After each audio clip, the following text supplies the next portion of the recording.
Donc j'ai été muté le 1er juillet en unité combattante. Autrement dit,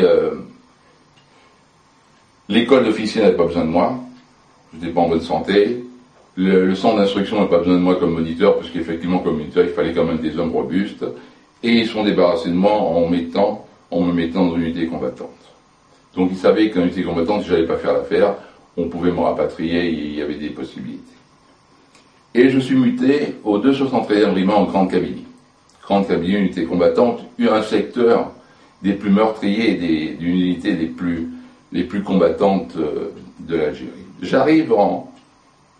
J'arrive en juillet, et dans cette unité combattante, on a besoin des combattants. Donc je suis tireur de grenades à fusil, donc déjà, les grenades à fusil c'est lourd. En plus, c'était un fusil ancien modèle, parce que les nouveaux modèles, ils tenaient pas les grenades, ils explosaient. Donc déjà, j'avais affaire des copains, disons, qui avaient déjà fait un lourd parcours. Donc déjà, ils étaient entraînés. Moi, j'avais jamais tiré, donc ils m'ont pris en main. Et j'ai eu de la chance, je me suis un peu rebecté, au point de vue santé. Pourquoi je me suis rebecté? Parce que cette unité était à plus de 1000 mètres d'altitude, l'air, en montagne, je me suis rebecté. Et dans les premiers 15 jours. Et le 15 juillet au 30 août, il y a eu la trêve. Vous savez, l'armée française n'intervenait plus. Il y avait des secrets, des contacts secrets avec les forces de la LN.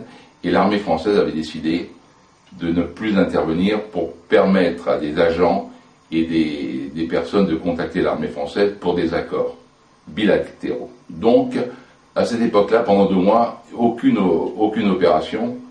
Et donc, pendant cette période, je me suis rebecté, je me suis refait une santé. Et on arrive au mois de septembre, théoriquement, les combats devaient reprendre. L'officier SAS est en fin de carrière, donc il retourne en France. Et dans mon unité opérationnelle, il voyait bien que je ne fais pas l'affaire au point de vue soldat. Ça, il voyait bien. Et du coup, il pense à une chose. Il dit, tiens, on a ce soldat, et effectivement, il a reçu une formation, il aurait dû être à Cherchell, il n'a pas été formé, ça se voit, il n'est pas comme les autres, et comme ça.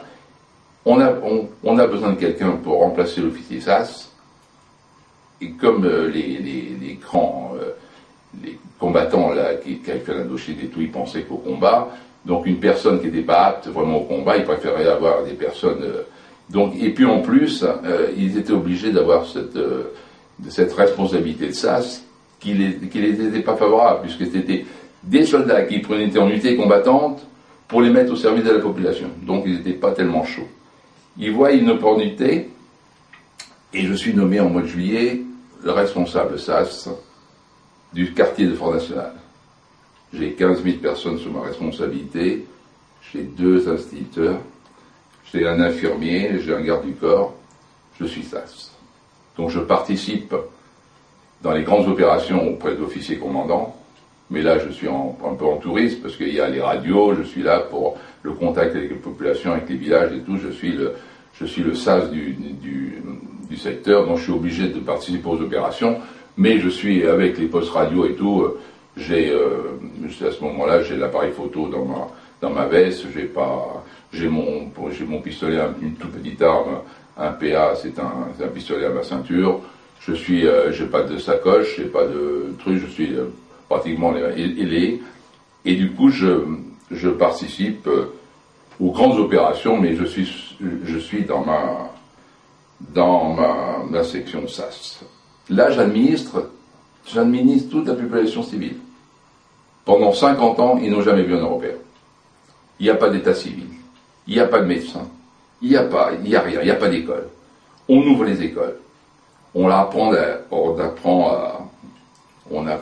la population. Ils sont perdus depuis longtemps. Ils voient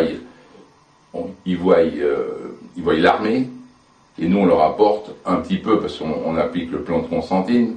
Toutes les maisons détruites, on les reconstruit avec le plan de Constantine. Le plan de Constantine, c'est un plan qui nous donnait de l'argent, et on achetait du matos, et on trouvait des ouvriers sur place qu'on payait, et on reconstruisait les maisons, on construisait les écoles, et on a fait aussi l'assistance médicale gratuite. Alors là, on a apporté beaucoup, parce que, beaucoup.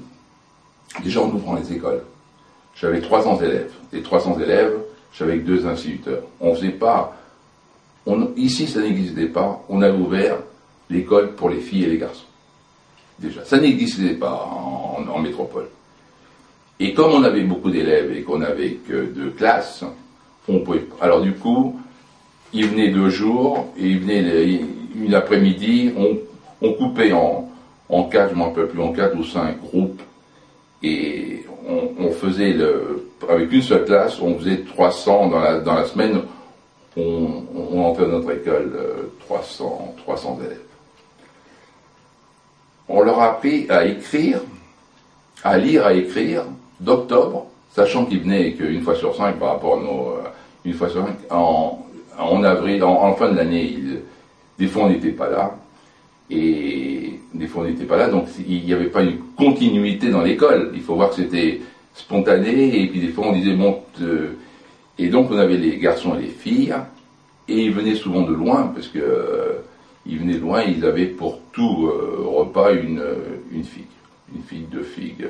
Ils n'avaient rien à manger, et nous on n'avait rien non plus à leur donner. On n'avait rien à leur donner, et ils n'avaient rien. Voilà. Mais en vêtements, on n'est rien du tout.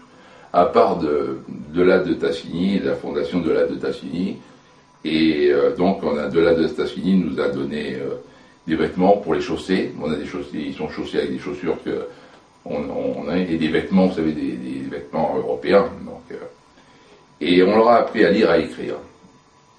Et ça a été très important, parce que quand on leur a appris à lire et à écrire, on leur a donné la liberté.